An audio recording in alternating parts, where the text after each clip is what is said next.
All right, folks, we are back. We are on Gspro. We are playing the Ohio State University Scarlet course. I believe there's two, a scarlet and a gray. This is the Scarlet, so enjoy. Starts off with a par 4. We're playing the red tees. The red tees aren't the forward tees here because of the school colors. So we'll check the yardage at the end, but I always try and play around 63 to 6,700 yards, somewhere in there, just so I'm not hitting 230-yard approaches on everything. I just don't have the length to do it. Came up short here on the first, but able to chip a little one close. And we will head on to the second, which is a pretty far par 4, 452.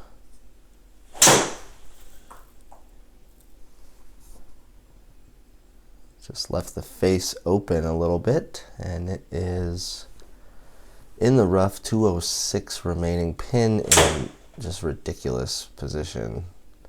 That's the correct thing to do, but the pin's so far on the corner that that's going to be a 3-putt bogey from there. Just for proximity, we're doing Garmin R10 as the launch monitor, so we have auto putt where I believe it's 10 feet and closer. On the distances, you'll see like 3.4 yards. It could be either or. 3.3 and under, it's a 1-putt. 3.5 and up, it's a 2, until you get to like 12, 13 point something yards, which is 30 feet. And left the face open again. And that would be a 3-putt, like that one was 20 yards away. So soft mitt check and a weird misread. So should have been a par. I think that was actually online. It just thought it went left there with the club. Sometimes I think it gets the club and the ball confused if they come off at similar speeds.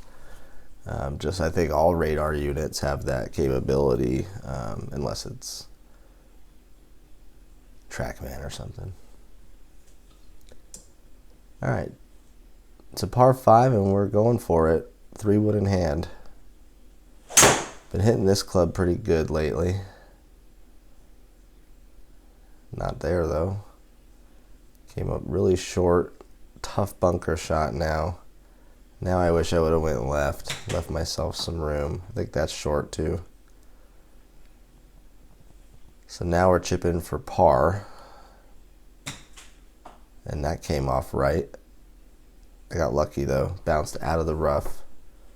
And good enough for a par there. So +2 going to the 5th. 152 yards here. Should be a nice smoothie 8. Pulled it. So from leaving the face open, then all of a sudden I feel like I gotta close it, and that's what happens. Not the best.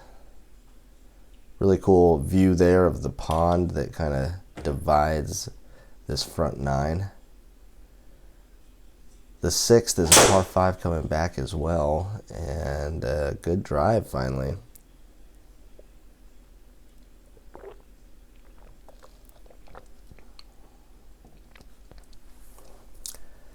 .282, 148, good for me. Another pole, that's not where you want to be either. Yeah, despair. Anywhere right, it looks fine. But now we're under a tree. I think I just went with the adage of hit it, don't worry about it. And it was looking really good for a second. Hit the tree, still looked okay. Now trying a soft mitt check. Yes.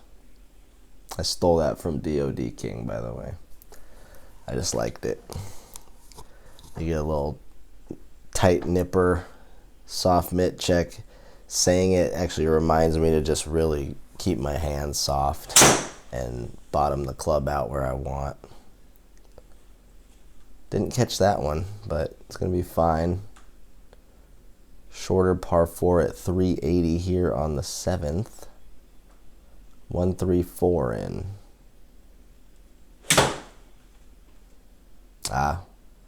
Wanted that to draw. I could tell by my follow through, I thought that was going to be a draw, and I left the face open again to the path. Luckily able to clean up a par there and stay at +3.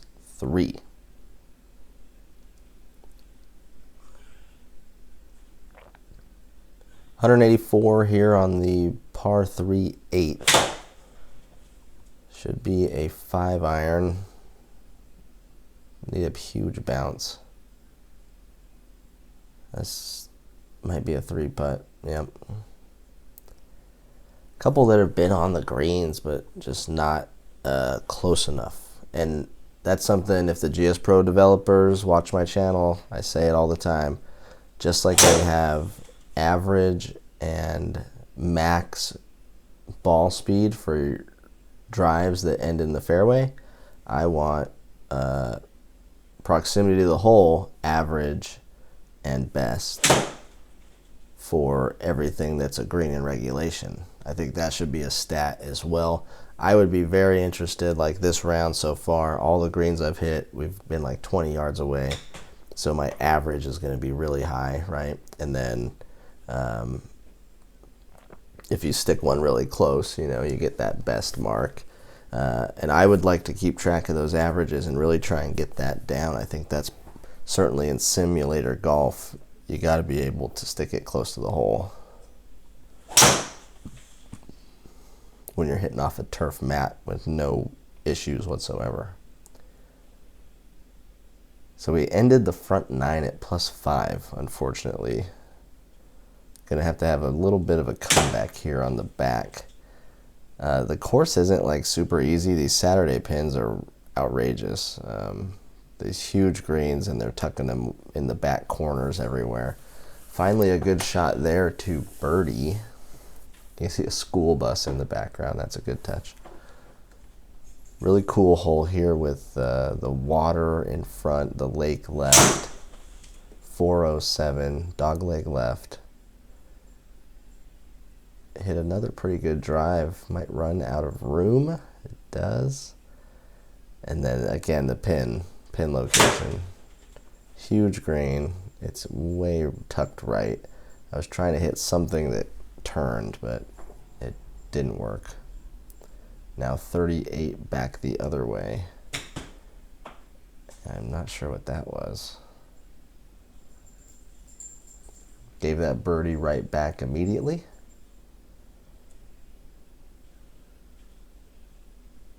And the 12th brings us a par 5 under 500 yards, so maybe a chance to get there with a good drive.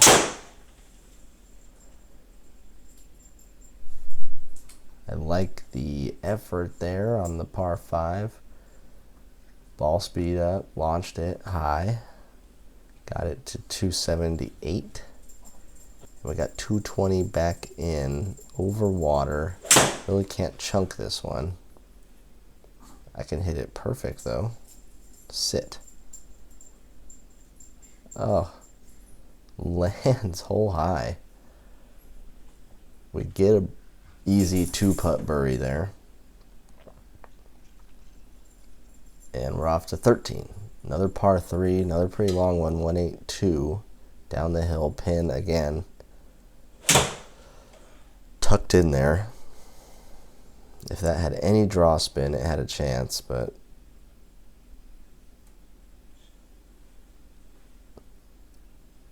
left it out there long and unreachable, and then a poor attempt there. And now these are even harder. You know, you have one that you should make, and then leave it short. Now you're short-sided with no green to work with. It's an even more challenging chip than you had before. So I hate when I do that. Hate when I do that in real life too. Oh, that's the worst. All right, going after the drives, probably in F it mode, nothing going right. Hit that one down the middle though at 157 remaining. Whoa.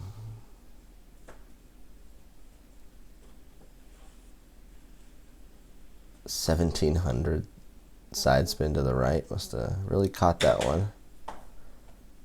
Hopefully that's 33. Finally a decent chip there. Leave it below the hole, less than 10 feet. And we're off to 15. Only a couple holes left here at the Ohio State University Scarlet course. If you've played the gray course, let me know if it's similar, if I need to go play it because it's so different, or whatever. Just give me a little clue on what that gray course is like. The Scarlet course, I gotta say, overall was pretty tough. I think it was hard. It's long. The tee colors don't really mean what you think they mean. Oh, we're like a half a foot from birdieing that one with a good approach there out of the rough.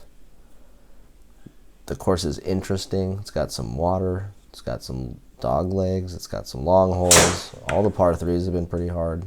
So definitely a reason why the Ohio State University golf team, I'm sure, is pretty good. They got to play here all the time. 106 over canyon out of the deep rough. It doesn't quite get there. I thought that was a good effort. Another little soft mitt check. And yeah, just trying to leave the, I thought I had a chance there. That's why I looked up. It's like, yeah, this could go in. All right, 2 holes left. We got some dorms over there on the left, maybe. 170 par 3 straight away. 7 iron in hand probably.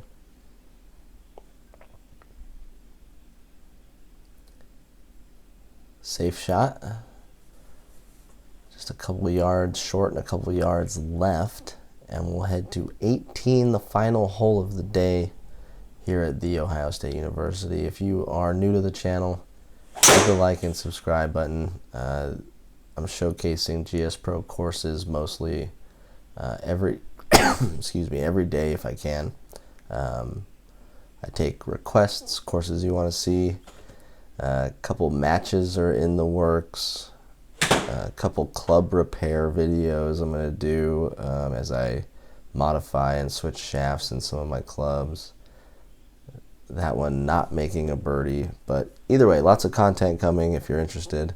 The red tees were 6,700 yards, so not that easy, and the 31 putts killed me. Fairways and greens not so great. We'll see you at the next course. Peace.